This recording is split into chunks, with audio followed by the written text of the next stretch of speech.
আজ হয়েছে ধর্ষিতা আরজি করের মৌমিতা, কিন্তু সে এমন নতুন কি? তার ধর্ষণ হয়েছে, হয়েছে খুন তার অনিচ্ছায়, কিন্তু আমরা কি মানি?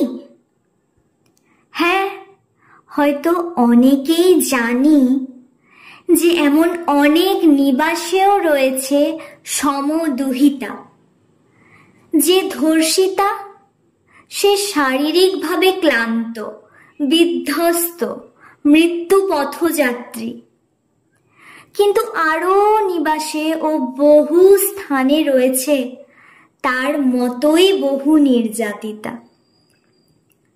তারা কেউ বালিকা, কেউ কন্যা, কেউ নারী, কেউ বা গৃহবধূ।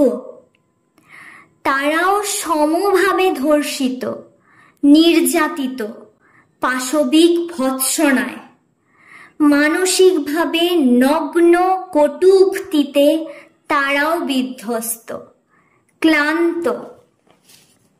কখনো শুনেছেন একজন ধর্ষকের মা তার শাস্তি চাইছে? শুধু শারীরিক ধর্ষকের কথাই নয়, মানসিকভাবে ঘটানো ধর্ষকের কথাও বলছি। না, চাইবে না, কখনো চাইবে না শাস্তি।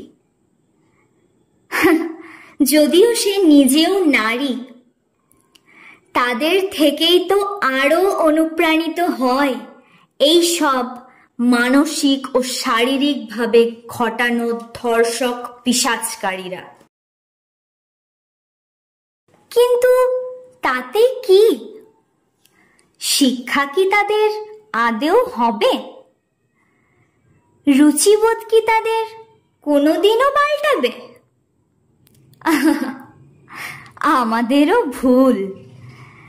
আমরাও শিক্ষা, রুচিবোধ, ভাষা জ্ঞান, সুনজর, সুকর্ম এসব আশা করছি কাদের থেকে?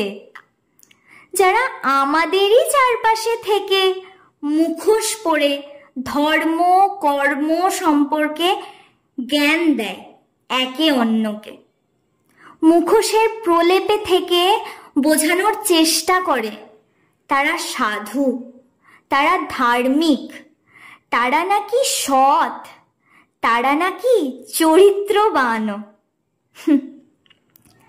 তাই আজকের স্বাধীনতার এই দেশে থেকেও আমরা আসলেই পরাধীন।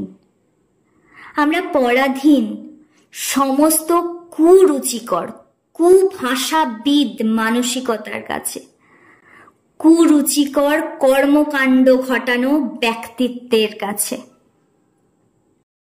তাই আজ ভয় পেয়ে নয়, জীবনে নিজের স্ব ইচ্ছায়, স্ব অধিকারে বেঁচে থাকার জন্য আমরা হব প্রস্তুত। অশুভ অন্ধকার পিশাচদের দমনের জন্য আমরা সর্বযুগের ন্যায় সত্য, ত্রেতা, দাপর, কলিযুগেও নিজেদের জন্য নিজেরাই লড়ব, আর লড়ব আরো নির্যাতিতদের জন্য। ধর্মক্ষেত্রে অশুভ শক্তির বিনাশ ঘটবেই একদিন, ন্যায় বিচারের এই চাহিদায়। তাই আমরা নিজেদেরকে নিজেদের স্বার্থে গড়ে তুলব আরো কঠোরভাবে। আশা করি আমরা সকলে লিঙ্গ, জাতি, ধর্ম, বর্ণ নির্বিশেষে অন্যের কোনো প্রকার ক্ষতি না করে নিজেদেরকে সত্যি স্বাধীন করার চেষ্টা করব সুমানসিকতার মাধ্যমে।